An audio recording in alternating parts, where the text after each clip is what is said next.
I had the black pieces. e4, c5, knight f3, d6, bishop b5 check. This is the Sicilian defense by me. I was aiming for my dragon Sicilian, which was my favorite opening at the time. He played bishop b5 check. I played bishop d7. He played knight c3. Bishop takes b5. I don't need to make this trade, but against young players at this time, I was so confident in the endgame because my coach Bruce Pandolfini and I studied there that I was always happy to trade down material and head that way because I knew I could handle the subtleties of the endgame better than my opponents. Bishop takes b5, knight takes b5, knight c6.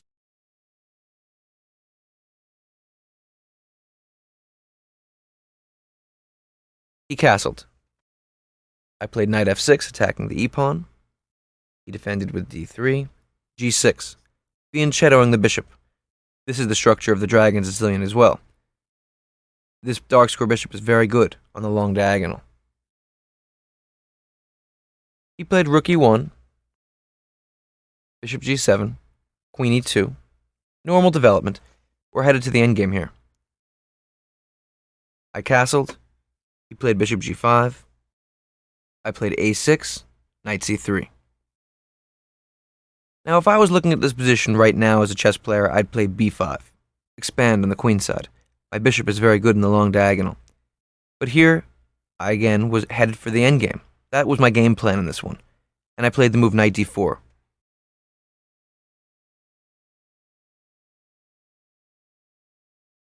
Knight takes d4, c takes d4. Now, from one perspective, I've doubled my pawns, which is negative. That's not really such a bad problem here because, in fact, the open c-file makes his c2 pawn a weakness.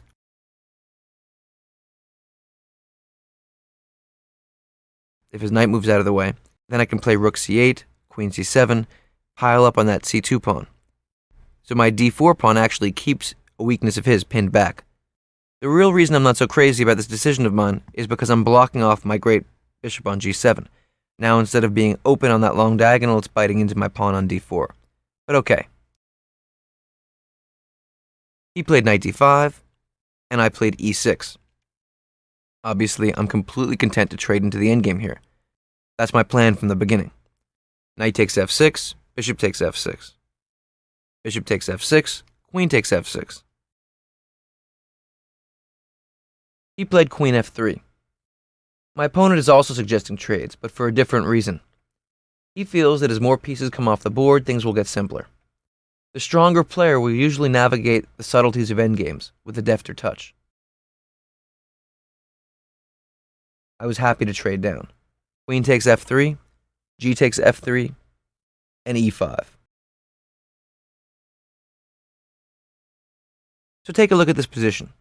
The pawn structure is very important.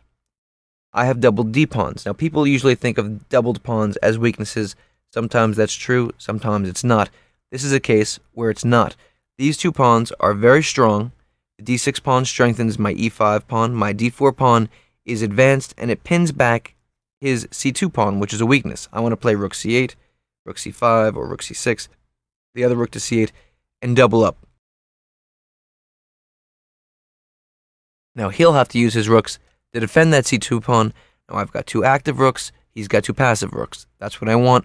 And the pawn structure, in fact, my doubled pawns, is what allows that kind of dynamic. So don't be dogmatic when you're evaluating pawn structures. Don't just think doubled pawn bad, undoubled pawn good. Sometimes doubled pawns will allow you to have very interesting pressure on the other guy's game. Here, Eric recognized that my plan was to double up on the c-file, and he played c3, offering to undouble my pawns, but he's right. He has to get rid of that weakness. I traded and played rook c8. He played rook c1, defending that pawn, and now I made the decision f5. I could have also played rook c5, looking to double up, or I could have played b5, pinning his pawn down to c3, and then looking to double up on the c-file. These would have been fine. But f5 is based on the principle of two weaknesses. My idea is to trade off these pawns somehow. Now, in doing so, I might have to undouble his f3 pawn. Ultimately, if I open up the f-file, my plan is that I'll have a rook on the open c-file and a rook on the open f-file. Often, when you're converting small advantages in the endgame, the The principle of two weaknesses is a very important one to use. If I can play on the king side and on the queen side, going back and forth, ultimately his defenses might crumble. This is an idea to keep in mind, the principle of two weaknesses. He played d4. Eric recognized that I was starting to dominate all of the play, so he wanted to open up the center. I played f takes e4, f takes e4. Rook f3 is a very strong move. I'm attacking this pawn on c3, and the only really good way of defending it is rook to e3. But now if I double his pawns, like I did, rook takes e3, f takes e3, we've created a very important dynamic in the pawn structure. You see, I still have this active rook on c8, and his rook is guarding the c3 pawn. But now, down the road, if the rooks somehow come off the board, I have an outside pawn majority. What do I mean by this? Well, let's take the rooks off the board. Let's pretend that both of the kings move over to the queen side. My king comes to b5. It's looking to run up here. He defends it. Maybe he puts his king on b3 somehow. We're in a situation where we have the same amount of pawns, but his doubled e-pawns are matched up by my single e-pawn. And now I have the outside pawn majority. I can play g5, h5, whatever he does, eventually I can make a passed pawn on that side. If his king runs over to defend it, then in this situation, I can then attack the queenside pawns with my king. And his king is overloaded. He can't defend this pawn from queening and defend this pawn. He has to stop the queening pawn. I take this, and all of his pawns will fall apart. I'll make a queen on the queen side and win the game. So the pawn structure that I created is a critical one for converting the endgame. I have what's called the outside pawn majority. Learning how to distinguish these subtleties of pawn structure will be very important for your endgame play. And then later, once you know how to convert those advantages in the endgame, you can aim for them in the middle game, in the opening. Make your opponent take small structural weaknesses and then move into the endgame that will help you convert that advantage most intensely. That's a big part of high-level positional chess, navigating a pawn structure.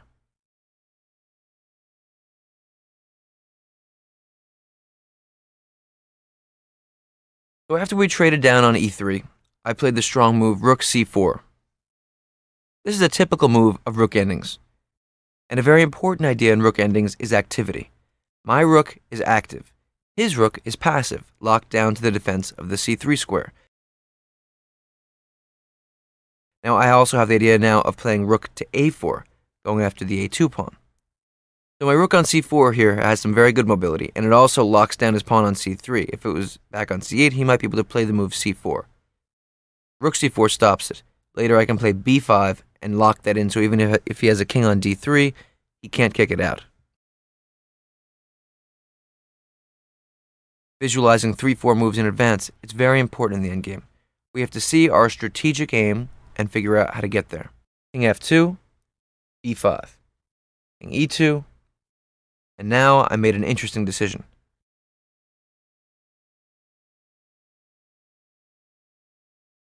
I played b4. You see, his pawn on c3 is pinned. It can't take on b4, because I would take his rook. Another option for me here would have been to simply play king f7 to e7, maybe even king f7 followed by g5 and h5, expand on the king side. But I made things precise. After b4, he played king d2. I'm threatening this pawn and he has to defend it. B takes c3, rook takes c3. Okay, rook takes c3 would definitely have been an interesting decision, because I have the outside pawn majority. After king takes c3, if I play a move like g5, looking to advance on the king side, his king has to rush over to the king side, and then I could try to play on the queen side. This would have been a good plan for me. I decided to win a pawn instead. Tactically in this position, I have two attackers of the d4 pawn, he has one defender. But of course I can't play pawn takes pawn because you see what white plays here, right? Exactly, rook takes c4.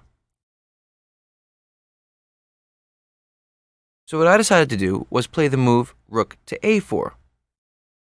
Now I'm threatening the a2 pawn, which would come with check. So if he doesn't defend that pawn, for example if he plays d takes e5, you see what I do now? Exactly, the in-between move, known in chess as his Zwischenzug. Rook takes a2 check, the in-between move. I take this with check, and next move, I'll recapture the pawn, and I've won a pawn. He played a3, defending that pawn, and only now e takes d4. This was my calculation when I played b4. I saw I had the tricky move, rook a4, winning a pawn. a3, e takes d4,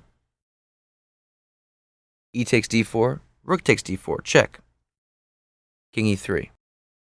Okay, we've gone into the endgame. I messed up his pawn structure. I made an active play with my rook. Then I made a very concrete decision, playing the move b4, which forced tactically the win of a pawn. Now I have to convert the endgame.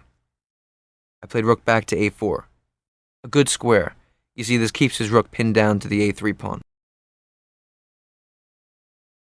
You can see a certain clarity of expression in my play here. I was a young boy, just 9 years old, but I loved the endgame. I traded into it from the very beginning, allowed trades of pieces. Boom, boom, boom. I made a couple good structural decisions which my opponent didn't quite understand. Then I won a pawn. I'm very confident here. Converting this kind of endgame win, you have to make every move precisely, correctly. You want to be confident, but you don't want to be overconfident. King f4, and now I played d5. This is a very good move, just because it's following the principles of chess. When you're up in material, you want to trade down. I'm up a pawn here. By playing d5, I'm piling up on the e4 square. Of course, you see that his pawn can't recapture because it's pinned to the king. He has to play the move rook e3, and now I can trade down into a king and pawn game whenever I want to. Here I played the move rook takes e4, which, yes, okay, it follows the principles in that it's trading down, but it violates another principle, which is that I didn't have to do this right now. I have time to improve my position a little bit. I could have played, for example, the move king f7. His rook can't move off of the defensive e4. Anywhere his king moves, I can still take on e4. And his pawn can't move because it's pinned to his king. So he's all locked down. If I can make the move king f7, improving my position just a little bit, activating the king into the middle of the board, another very important endgame principle, then next move I can take on e4. This would have been better. Improve your position, and then go where you have to go. Anytime you can make a small improvement, do it. Details matter in chess. So I got a little sloppy. I played rook takes e4. This was a mistake. We can see the power of confidence, and we can see the power of overconfidence. Being overconfident can get you sloppy, make you miss the details, and sometimes throw away a big win. He played rook takes e4, d takes e4, king takes e4. In this position, I'm still winning. It's a king and pawn endgame. I have 2 pawns on the king side. He has 1. I have a pawn on the queen side, and so does he. He has somewhat more of an active king. The key to understand is that if he runs to the queen side, I can start pushing my king side pawns. I have to activate my king. So if he stays with me on the king side, eventually my king will bring the struggle to the queen side. If he moves to the queen side, I'll move my king side pawns. Then when he returns to the king side, I'll take his pawn on the queen side. Once again, it's the principle of 2 weaknesses, a very important way of converting an advantage in chess. For some reason in this position, I played h5. A terribly sloppy moment. It gives him a whole new lease on life. And to be honest, I don't know what I was thinking here. This move violates all the principles I knew so well. It goes to show you that you can take nothing for granted in the endgame. A long, beautiful struggle can be ruined by a single slip. And often when you're closest to the win, the stakes are highest in every direction. You can never take this for granted in chess, because losing your edge is fatal. h5 compromises my pawn structure. For one thing, if he plays the move h4, his one pawn is locking down my two pawns. Obviously, I evaluated that he couldn't do that, and I was wrong. I should have played the simple move king f7, and I'd be able to win. But after h5, I want you to think about the psychology of this game. I have huge confidence, as we've seen, perhaps a little bit too much confidence, and my opponent respects me a lot as a player. I've been completely controlling this game from the very beginning. I traded down material, I took an advantage in the endgame, I won a pawn, I traded by force into this king and pawn endgame, I played the move h5. So, to be honest with you, in terms of our psychological moment, we both thought that I was winning. So when I made the move h5, he didn't recognize the chance that I'd given him. He played king f4. He can't run to the queen side because I'll start to advance my kingside pawns. He doesn't have time. For example, if king d5, I can make the move even king f7, and then king c6. Now I can always start to advance. g5, king b6, g4, king takes a6, h4, king b5, g3. I'm going to make a queen before his king can get back, or before he can make a queen with his pawn. This is winning for me. He played king f4, king f7, king g5. You see, by playing h5, I've given him this hole in my pawn structure, which lets him lock down my progress.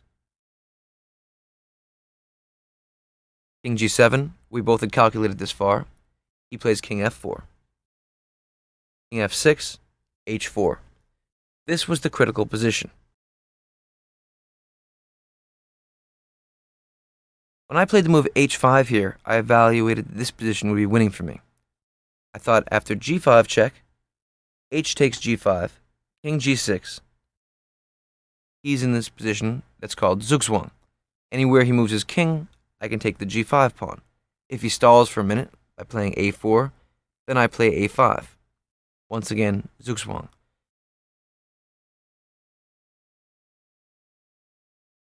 If his king moves this way, I take the pawn, and then he can't stop my h-pawn. If he plays king e4, I play king g4. I'm shouldering his king away. King e3, what should black play here? Keep on shouldering the white king away. King g3, shoulder the king away. King e2, what again? Yes, king g2, shoulder the king away. And next, the pawn just runs up the board. White can't stop it. My opponent here played a4, a5, and he actually played king e5. A terrible decision, which, to be honest with you, came about because of my confidence. I had so much confidence in the board that he trusted me. King g3 I knew was completely winning for me, and he knew that I was right. But the truth is that we were both wrong. Let's take a look at why. If king g3, king takes g5, black should play the move king h3. And now the idea is that I thought, and he thought, he trusted me, that I could run over to the queenside, take that pawn, while he'd have to deal with my kingside pawn. I would take his queenside pawn, run up my king up to b2, and just escort my pawn up the board. No problem. That looks winning, right? We'll take some time and calculate it out. Do you think I'm right? This is one of those moments where you have to know the position. It's very important to have an understanding of certain essential endgame positions. Let's take a look.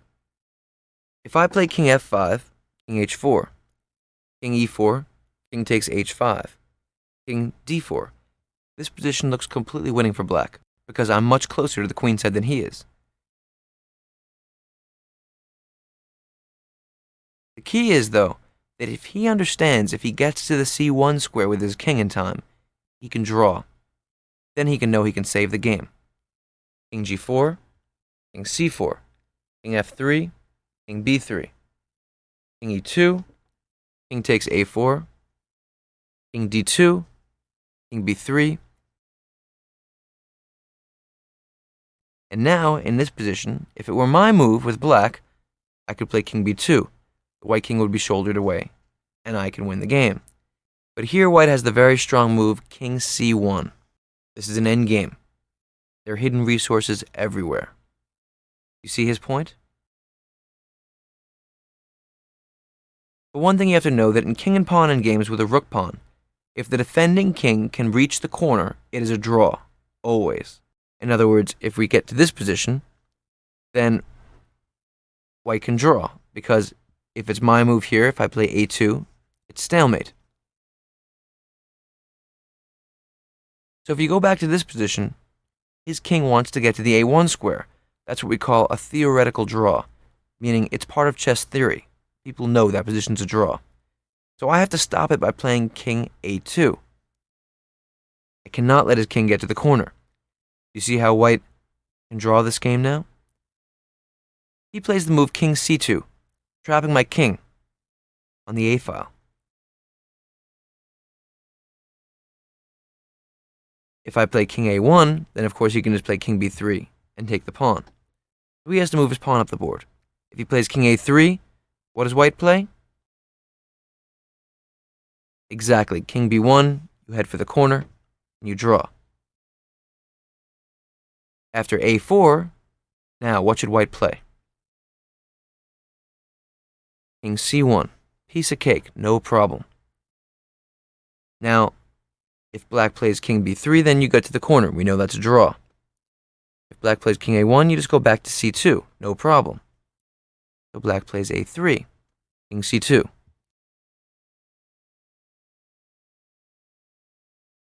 The point is that the white king can move back and forth, king c1, king c2, king c1, king c2. If white plays king a1, then king c1, king a2, king c2, king a1, king c1. It's a draw. The second that black plays a2, white just plays king c2, and what is this? Stalemate. Actually, black is up material and is stalemated. The black king can't move anywhere. There's no pawn moves. It's a draw. So in fact, an extension of the theoretical draw of the white king getting to the corner is that if the white king gets to the c1 square, it's also a draw. I didn't know that. My opponent didn't know that. Neither one of us found it in the game. And so if you go back to this position, he played king e5. King g3 could have forced a draw.